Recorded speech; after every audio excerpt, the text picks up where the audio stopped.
200,000 versus 40,000. On paper, this isn't a battle, it's a correction. A giant army presses forward, the smaller force disappears, history moves on. It was the largest field army Byzantium had raised in a century. Veterans, cavalry, banners, so confident they camped with their backs to a ravine. Except at Yarmouk, the math completely breaks, and in 6 days the larger army stops existing as a fighting force.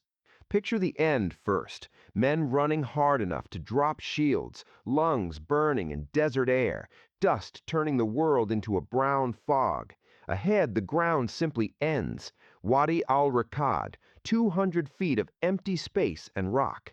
The front ranks try to break, the rear can't see, the mass keeps pushing. A stampede doesn't ask permission, it fractures, surges, and the army's own weight becomes the kill zone. Here's the paradox. Most of the dead didn't fall to a blade. They fell to collapse, of control, of cohesion, of nerve, when an army too large to steer heard one word and obeyed it. And I'll show you exactly how it happened. 3 decisions that doomed Rome's eastern legions, one mistake made on the morning of day 6, and the quiet logic behind it, the operational patience that turned numbers into a liability, the blind flank no one watched, the overcommitment that made retreat impossible. Because by sunset, an empire that ruled for 7 centuries was running toward a cliff it never saw coming. For 7 centuries, the Eastern Roman Empire had outlasted plagues, invasions, and internal revolts. From the walls of Constantinople to the ports of Alexandria, it controlled trade routes, sea lanes, and fortified cities that had defined power in the Mediterranean world. Its officers were trained in inherited doctrine, its cavalry drilled in coordinated charges, its infantry disciplined enough to hold formation under a rain of arrows. This was not a fading remnant. It was a state built on logistics, taxation, and professional war. When it mobilized, provinces responded. When it commanded, legions marched. And in 636, Emperor Heraclius ordered the largest field army assembled in a century. Garrisons were pulled from Syria, Armenia, Anatolia, even Egypt. Veterans who had fought Persians were recalled. Allied contingents were folded into the ranks. Supply trains stretched for miles. Armorers worked without sleep. 200,000 men, an almost unthinkable number in the 7th century, were gathered into one moving instrument of war. Feeding that many mouths alone was a logistical miracle. Coordinating them required confidence bordering on certainty. The message was unmistakable. This would not be a skirmish. It would be a final answer. Across the desert plateau near the Yarmouk River, the contrast could not have been sharper. Khalid ibn al-Walid commanded roughly 40,000. Many were battle-hardened from campaigns in Iraq and Syria, but they were fewer, leaner, operating on tighter supply. No vast reserve lines, no endless ranks to rotate. What they possessed was cohesion, units accustomed to maneuver, cavalry trained for rapid concentration, and a commander who understood tempo as a weapon. The battlefield itself seemed to favor the larger force, a wide plateau, open ground ideal for massed cavalry movements. Sunlight hammered down, heat shimmering off polished helmets and scale armor, until men looked like flickering silhouettes in a furnace.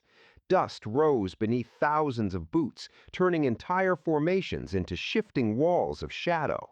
Behind the Byzantine position lay Wadi al-Ruqqad, a deep ravine cut into stone, its edge abrupt, its descent brutal. They camped with their backs to it. Their camp resembled a mobile city. Rows of tents stretched across the horizon. Banners snapped in the hot wind. Families had accompanied parts of the army, wives, children, servants, not out of recklessness, but out of expectation. This was supposed to be decisive. Victorious armies did not anticipate retreat. They anticipated celebration.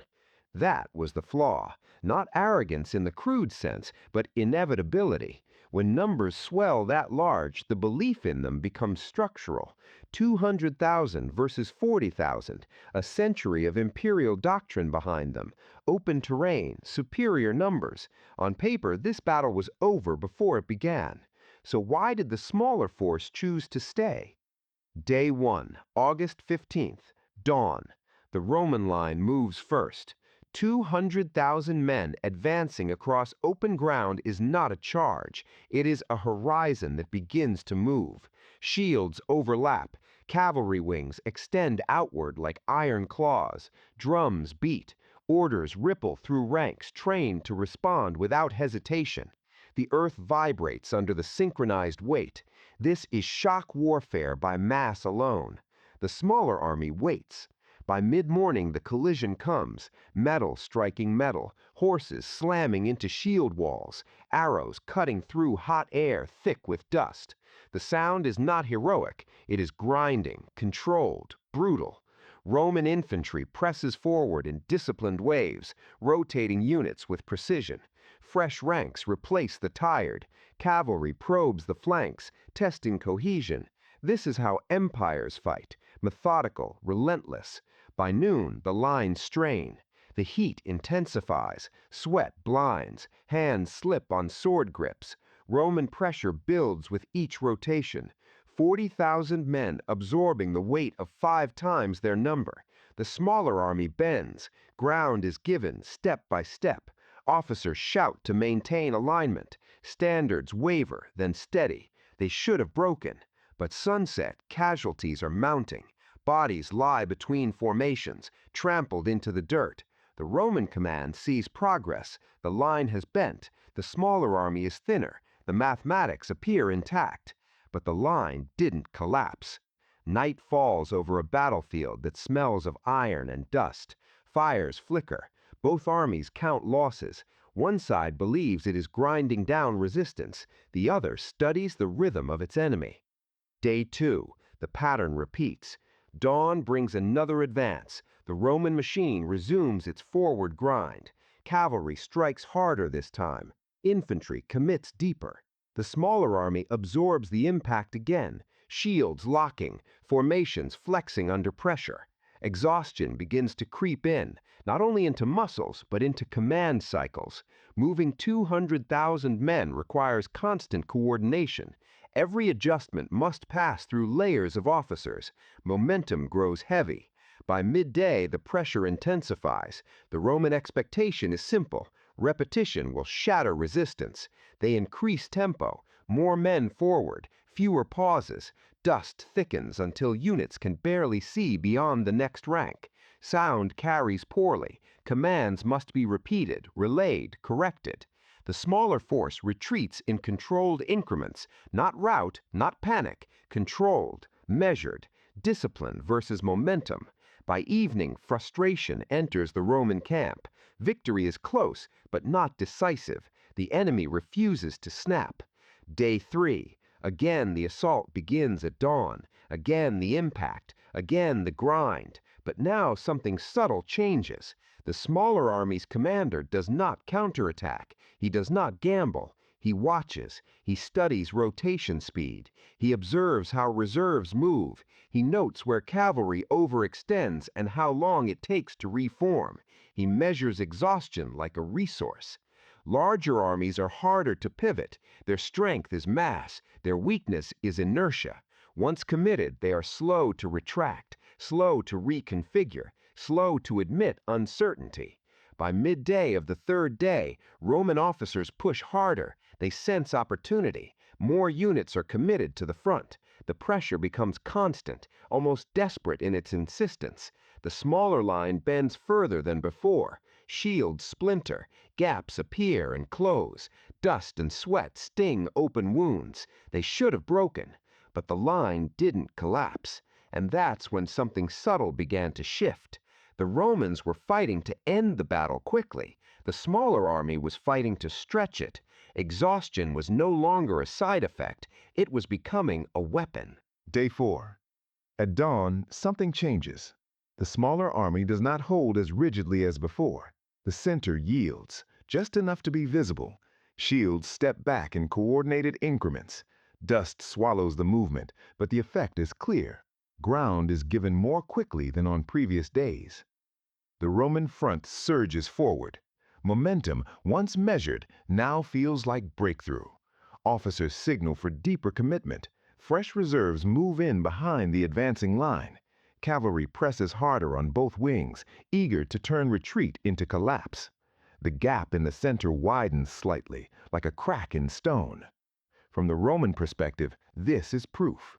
4 days of grinding pressure have worked. The smaller force is thinning. Morale must be cracking. Victory expectation hardens into assumption. By midday, the advance is aggressive.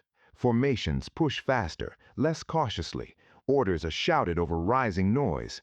The plateau fills with churned earth and heat that distorts distance. Units that once rotated cleanly now press forward without waiting for relief. Success feels close enough to taste. But deeper commitment creates deeper exposure. The smaller force continues to withdraw in disciplined increments, not fleeing, yielding, luring momentum forward. Every step backward stretches the Roman formation thinner across the plateau. Coordination becomes heavier. Signals take longer to travel from wing to center. Dust clouds reduce visibility. Sub-commanders interpret intent differently. By sunset, Roman leadership debates pace. Some argue for restraint, consolidate gains, preserve structure. Others insist the enemy is faltering and must be finished. Confidence outweighs caution. The assumption of inevitability overrides the risk of extension. Day 5. The assaults resume with renewed intensity. Now reserves are committed earlier. Cavalry is ordered to exploit perceived weakness. The center of the smaller army bends again, more dramatically this time. A visible dip. Roman cheers ripple across the line. This is the moment they have waited for. But every unit committed forward is one less held in reserve. The plateau narrows toward the rear, where Wadi al-Ruqqad waits unseen in the haze. Roman ranks thicken at the front, compressing momentum into a single direction. The army feels unstoppable because it has not yet been forced to stop. Inside command tents that evening, tension flickers. Some officers question the sustained pressure. Coordination has grown difficult. Casualties are higher than expected. Others dismiss concern. Numbers remain overwhelming. The enemy line bends daily. Why hesitate now? Victory expectation becomes overextension. As darkness settles over both camps, the Roman army prepares for a final, decisive assault. Every available unit will be thrown forward at dawn. No more measured grinding, no more testing, a crushing blow. Across the field, the smaller army gathers its commanders. The air is still. Torches burn low. A plan is outlined, one that depends not on strength, but on timing. It sounds reckless. It sounds almost impossible. No details are revealed. Because the larger the army, the harder it is to stop once it starts moving. Day 6. Dawn breaks without ceremony. No probing, no caution. The Roman army advances in full commitment. Every available unit steps forward. Cavalry wings stretch wide. Infantry tightens ranks. Reserves move up behind the main line. The order is clear. End it. The plateau trembles under synchronized movement. Dust rises in thick sheets. Sunlight flashes off spear tips and shield rims until the horizon looks like burning metal. 40,000 men brace. Minute 1 to 5. The collision is immediate and violent. Shields slam, spears splinter, horses crash into packed formations. The sound is metallic thunder, iron striking iron, armor cracking, men shouting commands that vanish in the roar. The Roman mass drives forward with crushing weight. Their depth is suffocating. Every fallen soldier is replaced instantly by another. Minute 10. The smaller army's center begins to buckle. Shields tilt backward, lines compress, gaps flash open and close. Roman infantry senses it and pushes harder. Cavalry presses in, trying to tear the flanks apart. Dust swallows vision until soldiers fight by instinct and sound alone. Metal cracks under pressure. Horses scream as they stumble over bodies. Sand darkens beneath boots.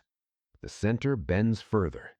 From the Roman perspective, the breakthrough has arrived. Cheers ripple through the ranks. Officers wave standards forward. More men surge into the widening gap. There are no fresh reserves left behind. Everything has been committed. Then the break comes. The smaller army center withdraws sharply, but not chaotically. Units pivot in disciplined retreat, drawing the Roman mass forward into deeper ground. It looks like collapse. It feels like victory. The Romans surge to exploit it. And that is the moment. A signal lifts above the dust. Hidden cavalry, held back for 6 relentless days, strike the Roman flanks with concentrated force. Not a scattered charge, but a spear thrust. Thousands of horsemen slam into exposed sides at speed. Flank shock ripples through compressed ranks. The Roman wings attempt to pivot, but their formation is stretched thin and fully engaged. Commands are shouted, but few can hear them. Dust and noise swallow intent. Reserve exhaustion becomes fatal. There are no fresh units to plug the breach. Officers attempt to redirect formations already committed forward. Signals conflict. Some units continue pushing ahead, unaware their flanks are collapsing. Others begin to pull back instinctively. The formation fractures under its own momentum. An army that size doesn't turn, it folds. The rear senses instability first. Word spreads unevenly. Retreat, reform, hold, but cohesion dissolves. Soldiers begin stepping backward, then faster, then running. Panic does not begin at the front. It spreads from uncertainty. Once it moves through ranks that deep, it becomes unstoppable. The ravine waits. The first ranks reach the edge of Wadi al-Ruqqad and see empty air. 200 feet, down, rock and shadow. They try to halt. They shout warnings, but the rear cannot see the cliff. All they feel is pressure and movement. Bodies packed shoulder to shoulder continue pushing forward. Panic contagion takes hold. When thousands move in one direction, individual intent disappears. The mass surges. Men stumble. Shields are dropped. Those at the front lose footing and vanish over the edge. Others grasp at armor, at reins, at anything solid. Horses rear and topple. The physics of a stampede replace command structure. The cavalry of the smaller army presses from behind, not to slaughter, but to herd momentum. The Roman formation compresses towards the ravine. Dust thickens until sight is useless. Orders cannot be heard. Only the roar of bodies moving without control. Minutes stretch into an hour, then 2. The collapse is no longer tactical, it is structural. Units that survived the initial clash disintegrate in the crush. Some attempt to form defensive pockets, but momentum overwhelms them. Once retreat becomes collective, it cannot be reversed. 3 hours. By midday, the plateau was scattered with abandoned standards and shattered formations. The largest field army assembled in a century has ceased to function as an army. Tens of thousands lie dead or broken along the ravine's edge.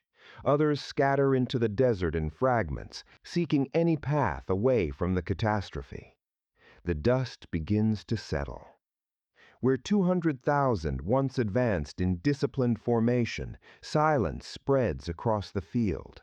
The mathematics that guaranteed victory have inverted completely. The smaller force stands intact enough to hold the ground. The army has disintegrated. And with it, the illusion of imperial inevitability. The empire stands exposed. When the fighting ended, the silence felt unnatural. Smoke drifted low across the plateau. The ravine below was choked with wreckage, armor, broken shields, bodies layered in tragic stillness. Survivors moved in stunned fragments, gathering the wounded, searching for commanders who would never answer. What had begun as the most powerful field army Byzantium had assembled in generations no longer existed as a coherent force. It had not been annihilated to the last man, but it had been shattered beyond recovery. Messengers rode hard for Constantinople. Weeks later, in the imperial capital, the report was delivered to Emperor Heraclius. Accounts differ in detail, But the outcome was clear. The army sent to secure Syria had failed catastrophically. The emperor, who had recently reclaimed territories from Persia in a triumph of endurance, now faced a reversal just as decisive. A line attributed to him has echoed through the centuries. "Farewell, Syria. What a beautiful land this is for the enemy." Whether recorded exactly as spoken or refined in memory, it captured the strategic truth. Syria was no longer defensible in the same way. The loss at Yarmouk stripped Byzantium of its ability to project decisive power in the region. Within a year, Damascus and Jerusalem would fall under new control. Egypt would follow not long after. The eastern provinces that had sustained imperial wealth and manpower for centuries were slipping beyond reach. This was not the end of Byzantium. The empire endured for centuries more, but its Mediterranean dominance had been permanently altered. 6 days, one battlefield, 7 centuries undone. Yarmouk endures because it feels impossible. 200,000 against 40,000, open ground, imperial doctrine, on paper, inevitability. Yet mathematics alone never account for cohesion. The smaller force did not win because it was braver in some abstract sense. It won because it remained controllable. Units pivoted when ordered. Cavalry held position for 6 days without breaking discipline. Morale did not fracture under pressure. In contrast, the larger army became too massive to steer once momentum overtook command. Numbers don't win wars, control does. Leadership under pressure defined the difference. For 5 days, restraint looked like weakness. Yielding ground felt dangerous, but patience became a weapon. Every calculated withdrawal stretched the Roman formation thinner. Every measured defense increased exhaustion inside a force that expected quick dominance. The trap was not sprung in a single moment. It was constructed through tempo. The battle was decided before the charge. Terrain played its role with indifference. The plateau favored cavalry movement. The ravine punished disorder. Geography did not choose a side. It simply amplified consequences. When cohesion failed, the cliff turned retreat into catastrophe. The cliff didn't kill Rome. Panic did. Religious conviction fueled morale on one side. Imperial tradition sustained the other. Both fought with belief. But belief alone is not enough. It must be harnessed, directed, restrained. At Yarmouk, discipline outlasted mass. Patience outmaneuvered certainty. A smaller force broke mathematics by refusing to surrender control. And this wasn't his last impossible victory.